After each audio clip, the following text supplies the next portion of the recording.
नाम प्रथम गुप्ता है। मैं खरगोन एमपी ज़िले से हूँ। मैं यहाँ आने से पहले फ़ोटोग्राफ़ी करता था। मैं 5 साल से फ़ोटोग्राफ़ी कर रहा हूँ।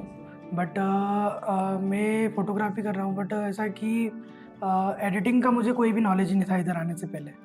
बट मैं इधर आने से पहले मेरे जो एडिटिंग जिससे मैं कराता था, वो मुझे उसकी एडिटिंग में इतना ख़ास लगता नहीं था। कुछ भी काम वर्क कुछ भी नहीं लगता था, बस मेरा काम चल रहा था इस करके।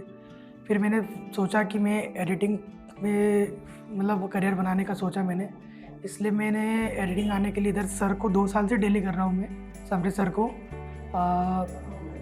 2 साल से डेली कर रहा हूँ। बट ऐसा है कि कोरोना के कारण मैं इधर आ नहीं पा रहा था। बट इस बार मैं फाइनली आने का इधर डिसाइडेड किया कि मैं अब जाऊँ एडिट के लिए। और मैं इधर आने से पहले बहुत नर्वस था कि वहाँ जाके मेरे साथ क्या होगा, मैं कर पाऊँगा या नहीं हो पाएगा। बट ऐसा कि मैंने सोचा कि नहीं, मैं कर सकता हूँ, इसलिए मैं आया। फर्स्ट डे में जब इधर आया तो बहुत डर था अंदर से कि कैसी क्लास होगी, मैं सर के साथ में कैसा मतलब रह पाऊँगा, क्या कर पाऊँगा, क्योंकि मैं महाराष्ट्र में कभी आया नहीं हूँ। फर्स्ट टाइम महाराष्ट्र आया। मेरे वर्किंग के ऊपर बहुत लोड था, सारी चीज़ें थी, बट उसके बाद भी फिर मैंने सोचा कि नहीं, मैं फाइनली कर सकता हूँ। तो मैंने सोचा कि नहीं, मैं करूँगा।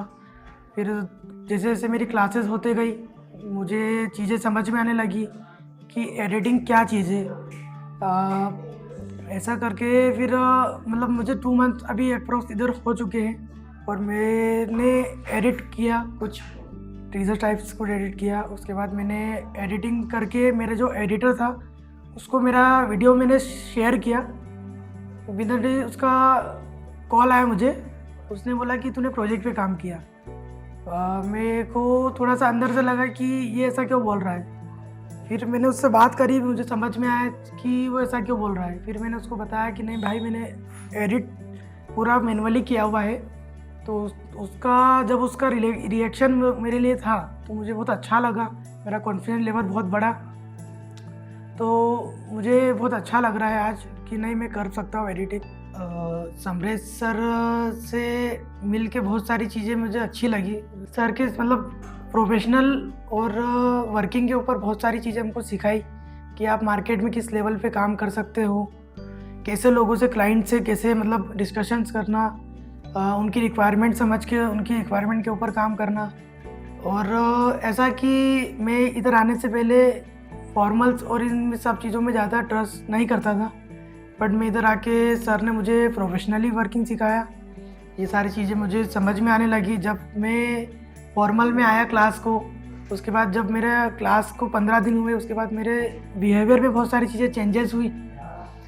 जब मैं एडिटिंग के लिए मेरी सीट पे बैठता था तो मुझे बहुत सारी चीज़ें समझ में आने लगी कि प्रोफेशनल आदमी किस कैटेगरी में काम करता है और नॉर्मल आदमी किस लेवल पे होता है। तो मुझे सारी चीज़ें समझ में आने लगी कि प्रोफेशनली वर्क करने के लिए पहले आपका ड्रेसिंग सेंस और बिहेवियर, कस्टमर से कन्वर्सेशन कैसा करना चाहिए, वो चीज़ें समझ में आने लगी मुझे।